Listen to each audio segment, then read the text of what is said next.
gracias a la Fundación por darnos este espacio para poder compartir y divulgar sobre los temas que nos interesen. En mi caso, a mí me flipa mucho el tema de la no monogamia, es algo que, bueno, llevo practicando desde hace muchos años y he investigado mucho durante, pues, 6 o 7 años. Así que voy a intentar hacer un resumen muy resumido en 25 minutos, que es muy poco tiempo para todo lo que quiero ver, así que igual voy un poco rápido, pero bueno, un poco para debatir, ¿no? ¿Qué es la no monogamia? ¿Es algo moderno que estamos inventando o es algo que viene de hace mucho tiempo, ¿no? Am, Quiero traer esta discusión o este debate porque al final parece que nos va mucho en juego, ¿no? Y veo a mi alrededor que es una discusión que se mantiene, un debate que se mantiene en muchos foros, más allá de los no monógamos, porque también entra la infidelidad ahí, ¿no? Primero de todo, consideramos a las personas infieles no monógamas, ¿no? Porque al final sentir atracción hacia más personas o hacia una persona que no sea tu pareja es algo normal o no, ¿no? También valorando el tema de la infidelidad o no, de si la no monogamia sí o no, nos entra la duda si a nivel biológico como especie somos monógamos o no monógamas, ¿no? Y bueno, ese eterno debate de la cultura versus la biología y parece que tiene mucho peso, ¿no? Entonces también a las personas no monógamas parece que estamos intentando ir como a veces se nos ha dicho tanto que la monogamia es el modelo original y es el modelo del ser humano. am, Igual a mí me gusta traer la duda, ¿es este modelo el del ser humano o no? Y qué pasa si realmente biológicamente somos no monógamas, ¿no? Entonces son dudas que a mí se me plantean, entonces he estudiado para intentar resolverlas o dar un poco más luz, más allá de lo que nos han contado, más allá de lo que la sociedad, las religiones, la educación, pues nos ha impuesto, ¿no? O sea, ¿qué pasa si miramos un poco más allá y si desafiamos todo lo que hemos recibido hasta ahora, ¿no? Entonces, ¿cómo voy a organizar esta mini charla? Pues buscando en tres líneas de evidencia. Primero de todo, evolutiva y filogenética, después histórica y finalmente antropológica, ¿vale? Para intentar abarcar todo lo que podría ser explicar, pues eso, si somos no monógamas o si somos monógamas, ¿vale? Entonces, a nivel de evidencia evolutiva y filogenética, nos vamos a eso, la filogenética y la evolución, ¿no?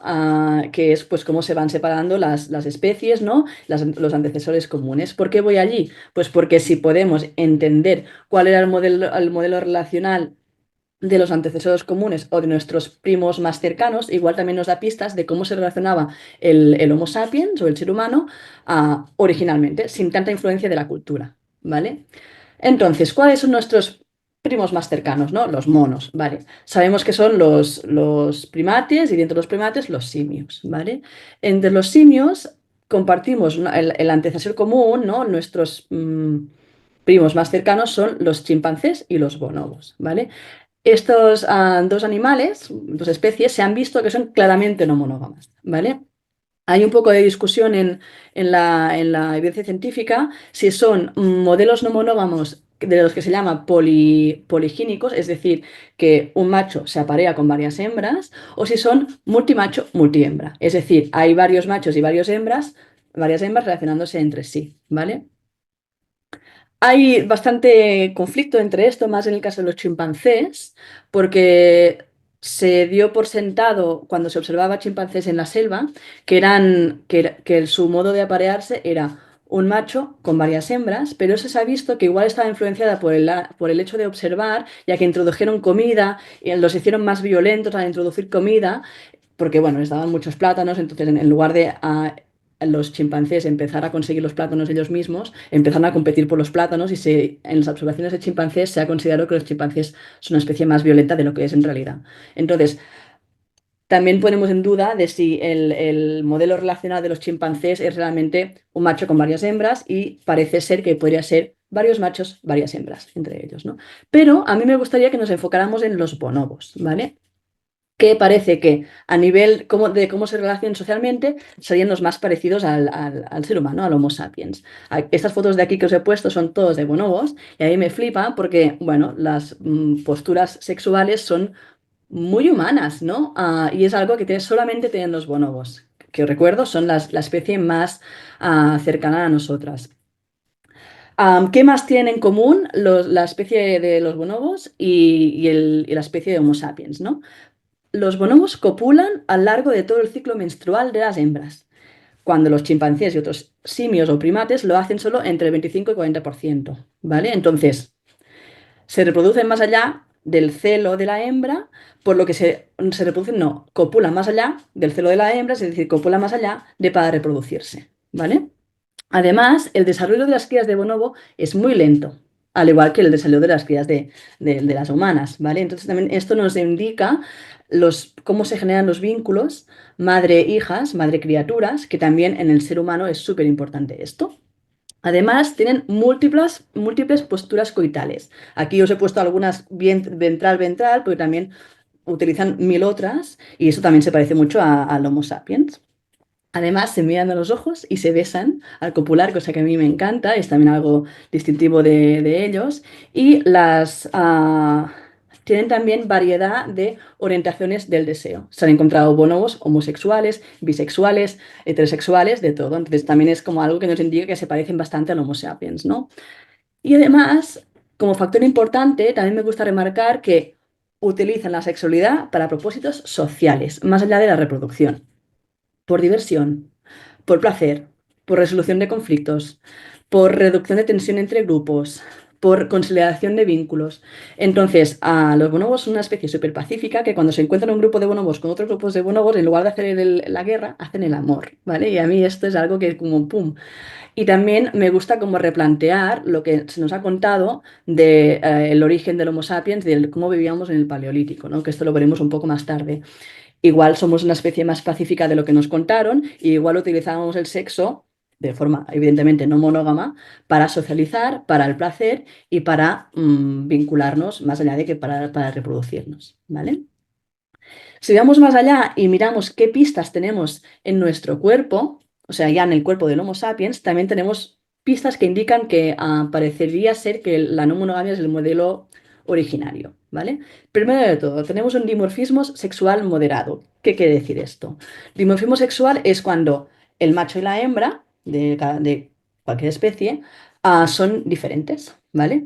Cuando hay un dimorfismo, no hay dimorfismo sexual, es decir, que el macho y la hembra son de tamaño iguales, normalmente es que la especie es monógama, ¿vale? ¿Por qué? Porque no hay competición de los machos por la hembra en el apareamiento. Entonces, como recordamos que estamos hablando de selección natural, al no haber competición, no se pasan los tamaños más grandes o los genes más violentos en la selección natural, ¿vale? Porque, bueno, son monógamos, parejitas, no hay tanta competición. Entonces, en especies donde hay mucha competición por las hembras en el apareamiento, hay un gran dimorfismo sexual. Es decir, el caso de los orangutanes, por ejemplo, que el macho es mucho más grande que las hembras, ¿vale? En el caso del ser humano, tenemos un dimorfismo sexual del 10-20%, ¿vale? Y esto nos indica que hay competición para el apareamiento, ¿vale? Por las hembras, pero no parece ser que sea de una forma violenta, ¿vale? Porque es demasiado pequeño comparado con las especies que sí que luchan, ¿no? Los machos por las hembras. Entonces aquí es cuando entra el concepto de que la selección natural del ser humano podría ser por selección espermática, ¿vale? ¿Qué quiere decir esto? Que en lugar de los hombres competir por las mujeres a nivel de violencia física, podría competir su esperma dentro del canal vaginal de la mujer, ¿vale? Esto solo tiene sentido si somos una especie no monógama, es decir, que la mujer se está acostando con varios hombres. Estas teorías son bastante recientes, ¿vale? Al igual que también son recientes las teorías que dicen que lo que nos han contado siempre, de que los espermatozoides van todos en masa del mismo hombre para que uno, el mejor, el más rápido, el más valiente, llegue al óvulo, parecería ser que no son las más adecuadas, ¿no? Porque parece ser que el esperma de un mismo hombre se ayuda, es decir, va como en bloques. Los de al lado combaten la acidez de la pared vaginal, los de delante van haciendo camino y al final hay como unos espermatozoides más seleccionados que son los que entre equipo van a conseguir fecundar al óvulo y también el óvulo decide cuál es más compatible genéticamente, ¿vale? La historia del corredor que llega a conquistar al óvulo es muy diferente a la que se cree que es ahora con toda la investigación, ¿vale? Entonces, pareciera ser que Los espermatozoides del semen de un mismo hombre se ayudan entre ellos y compiten con el espermatozoide de otros hombres que podían estar antes o llegar después. ¿Cómo se ve esto? Pues se ve que, por ejemplo, la parte final de la eyaculación de un hombre es más atacante, como protegiendo como lo que ha llegado para el posible semen que podría llegar después, ¿vale? ¿Qué más teorías o qué más hipótesis hay alrededor de esto, ¿no? Evidentemente, como podéis imaginar, hay mucho conflicto con estas teorías, ¿no? Y ahí hay muchas personas que no les gustan nada por lo que hay de base, ¿no? Que es como apoyar la no monogamia, ¿no? Am, Se dice que la multiorgasmia de la mujer, ¿no? Que es más multiorgásmica que el hombre, podría ser porque está preparada por copular con más de un hombre. Y además que en general las mujeres vocalizan más durante el orgasmo, serviría para llamar a otros hombres para que puedan eyacular y conseguir esa competición para conseguir el mejor esperma del mejor hombre dentro de su vagina. ¿Vale? Así que bueno, son teorías muy innovadoras, muy conflictivas, pero también disruptoras y que nos enseñan otro paradigma que hasta ahora pues no conocemos, ¿vale? Hasta aquí el bloque de la evidencia evolutiva y filogenética, y ahora me gustaría ir a la evidencia histórica, ¿no? Como digo, los científicos, historiadores, antropólogos, y hablo en masculino plural a propósito, que estudiaron todo esto en el siglo XVIII, XIX y XX fueron hombres cristianos, blancos, conservadores, religiosos que vieron sus hallazgos a través de unas gafas de conservadurismo y machismo, ¿vale? Entonces, cómo se leyó los hallazgos y la historia, cómo se escribió, fue desde un punto de vista bastante patriarcal y conservador, donde la religión tenía muchísimo peso, la monogamia y la moralidad sexual a nivel de represora también.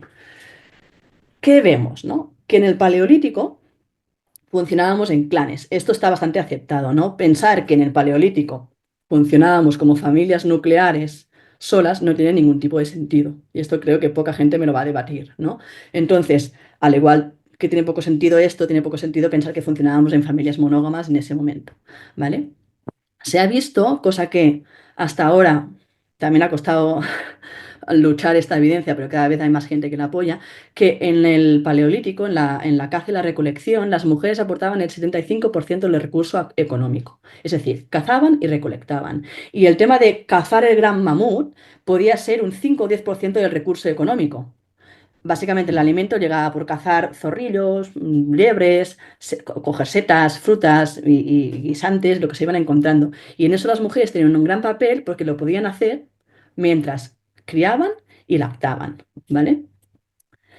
Eran sociedades más pacíficas de lo que nos han contado. También aquí podemos reflexionar a quién le interesa vender al Homo sapiens, el ser humano, como un ser violento. Y esto lo podemos ver porque hay muy pocos huesos encontrados en todo el mundo en el Paleolítico con heridas de guerra o de violencia. Además, estos clanes funcionaban como clan. O sea, esto nos cuesta ahora mismo mucho entenderlo porque somos muy individualistas de yo soy Ana y esta es mi casa y esta es mi propiedad y tengo un montón de propiedad privada, pero en ese momento funcionaban como la identidad del clan, ¿vale? Entonces, no tenían propiedad privada porque además eran nómadas y tenían que viajar continuamente, por lo que no tenía mucho sentido acumular, pero las posesiones que habían eran más como del clan. Además, algo muy importante es que al no tener ciencia, tampoco se conocía la relación entre coito, embarazo, parto. Lo que ellos veían es que, o los que ellas veían, es que las mujeres de repente daban vida, creaban vida, ¿vale? Y esto era lo más importante para perpetuar el clan, ¿no? Para que el clan pudiera seguir adelante. Entonces, en esa situación, las mujeres tenían un rol súper importante, pero no mayor al de los hombres porque eran sociedades igualitarias, donde la capacidad más mágica era el poder de dar vida, ¿vale? En esto se construían las sociedades matrísticas, que son las primeras civilizaciones. Entonces, ¿qué son las sociedades matrísticas? Pues son sociedades matrilineales, matrifocales y no monógamas.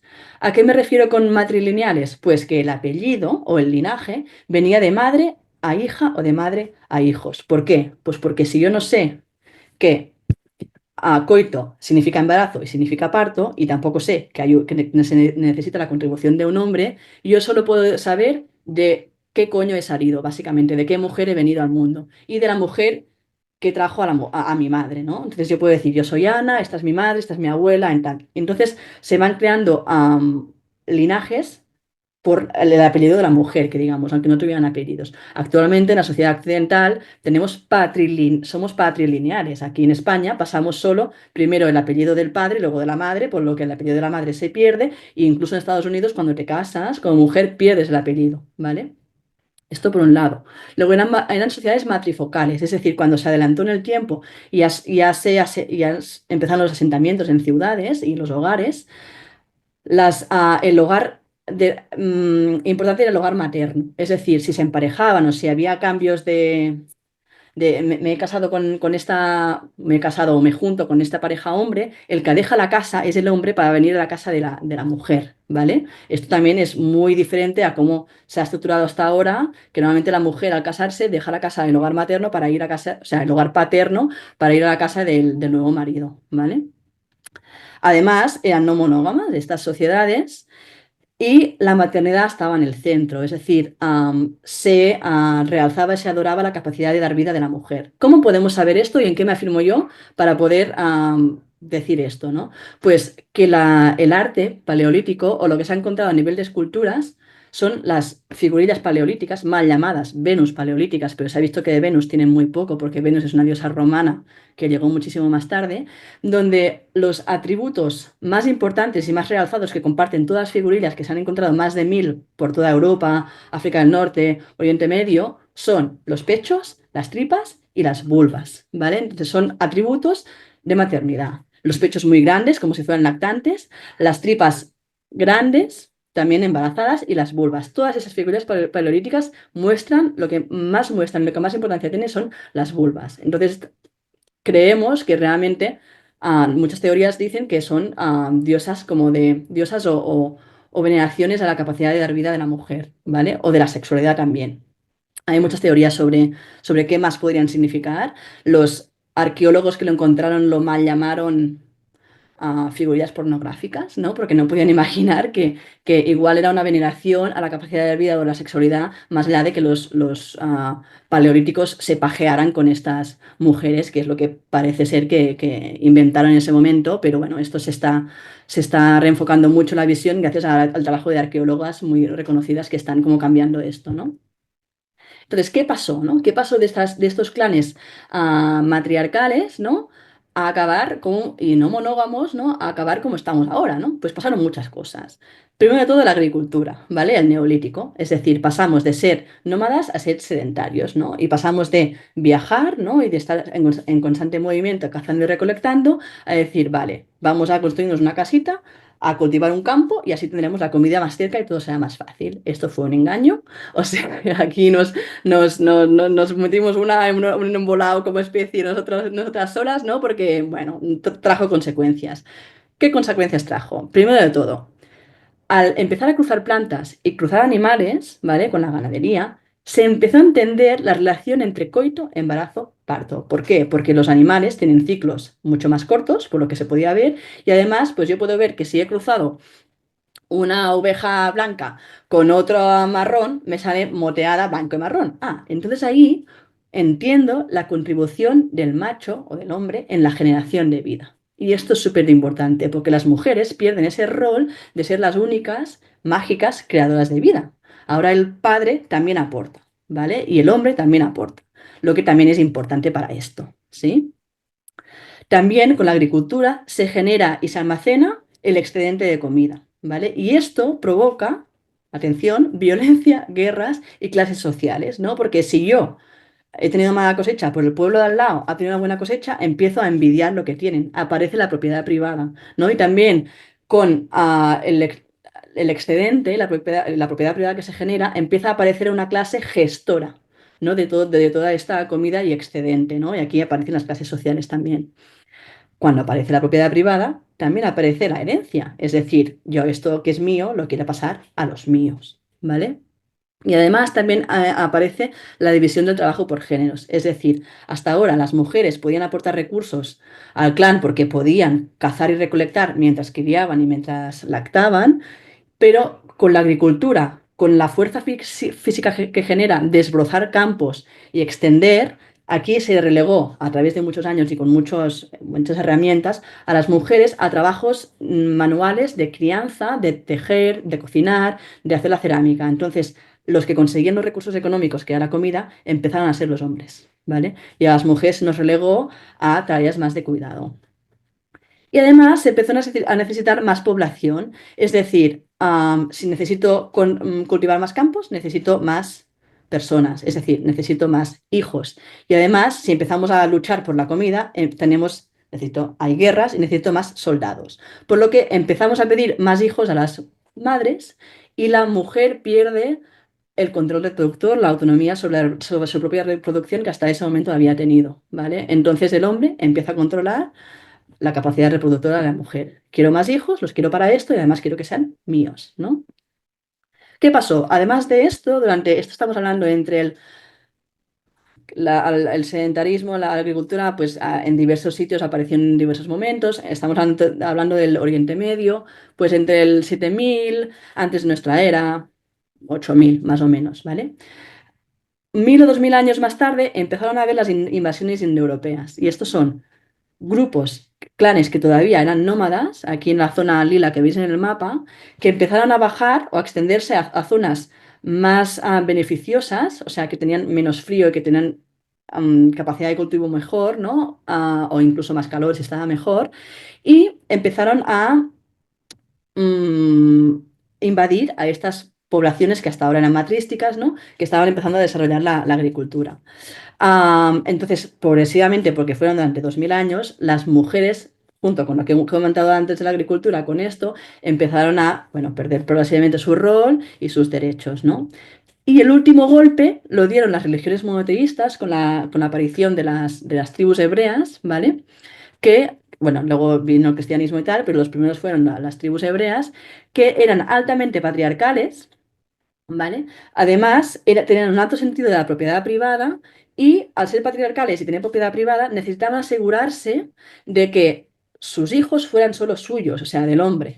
Por lo que ahí establecieron el matrimonio que fuera monógamo, establecieron la virginidad para la mujer y establecieron penas de muerte para el adulterio. Es decir, necesitamos que la mujer sea monógama para asegurarme que mis hijos son solo míos y poder pasar mi herencia a solo mis hijos, ¿vale?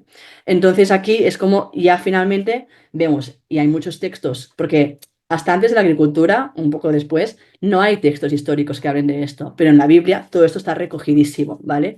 Yo cuando hablo de esto, a veces hay gente que se piensa que me estoy inventando, gente religiosa, digo, tú te has leído la Biblia, el Antiguo Testamento habla de todas estas cosas, ¿no? De cómo se cambió, ¿no? La cultura que había en Canaán, ¿no? Que es la antigua Palestina donde hay un claro ejemplo de cómo hubo invasiones e invasiones e invasiones a los pueblos que habían allí, que adoraban a Dios, a que eran no monógamos y totalmente sexualmente libres, y les impusieron una moralidad sexual, una coartación de la libertad sexual de la mujer y la monogamia del matrimonio, ¿no? Bueno, matrimonio y monogamia para ellas, obviamente, para ellas, porque ellos seguían estando con dos o tres mujeres, ¿no?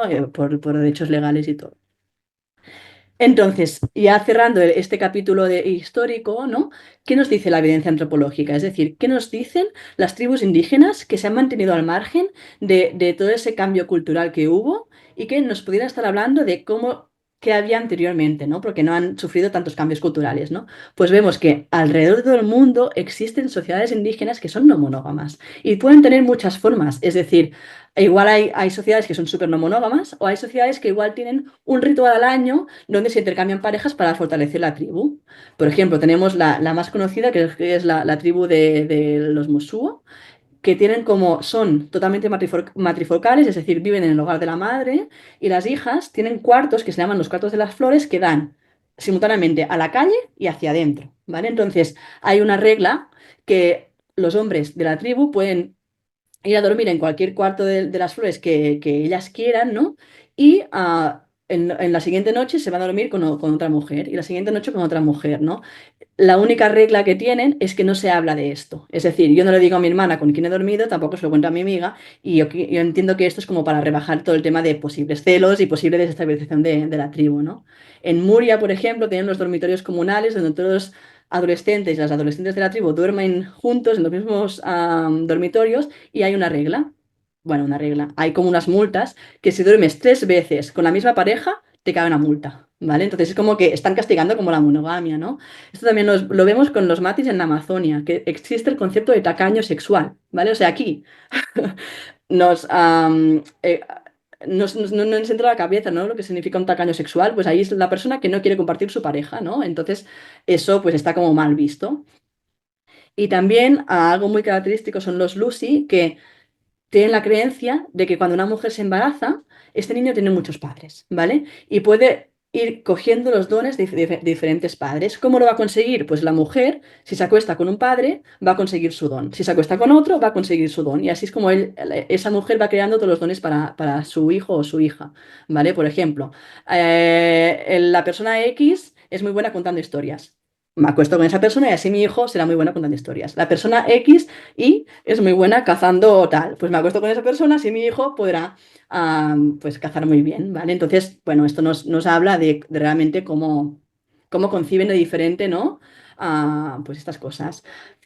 Hay muchas sociedades no monógamas. Bueno, a día de hoy no lo sé. Cuando se estudió esto, que es hace 100 años, pues había muchos, o incluso más, 150, había muchas. Ahora mismo, pues no sé cómo han quedado, pero sí que es verdad que la no monogamia no es igual para todas las sociedades. A veces hay matrimonios, pero esos matrimonios, por ejemplo, los indios Canela, a los indígenas Canela, cuando se casan, les dicen, no debes tener celos de los amantes, de las amantes de tu pareja, ¿no? O sea, conciben casarse y que tendrán amantes, y para ellas y para ellos, el matrimonio es algo puramente, posiblemente, de alianza familiar o un tema económico, ¿vale? Pero no implica una monogamia, ¿vale? Bueno, hasta aquí la evidencia antropológica y al final, como conclusión, para mí no se trata de ganar sobre lo que es natural o lo que es biológico, pero sí de preguntarme, o sea, para mí es como ¿qué tal si perdemos menos energía en debatir estas cosas y más energía en hablar con nuestras parejas, preguntarnos cómo nos queremos relacionar, qué sería auténtico para mí, cómo me sentiría más libre y cómo me sentiría como más a gusto, ¿no? Conmigo mismo y con mis parejas, ¿no? ¿Qué tipo de relaciones quiero construir o desde dónde me quiero vincular, ¿no? O sea que a veces, pues cuando entramos en estas luchas, pienso, ¿qué más da? ¿Qué quieres tú, no? Pero sí que es verdad que saber toda esta evidencia a las personas no monógamas nos puede ayudar a sentir que no estamos yendo solamente en contra de pues, la gestión de celos, la gestión emocional, el juicio, la estigma, ¿no? Y decir, bueno, igual algo a favor sí que tenemos y es que originalmente posiblemente nos relacionamos así. Así que bueno, esto es un poco la charla que he puesto todos muchos libros interesantes que hablan de todo esto. Y si tenéis preguntas o reflexiones, pues adelante, que aquí estoy.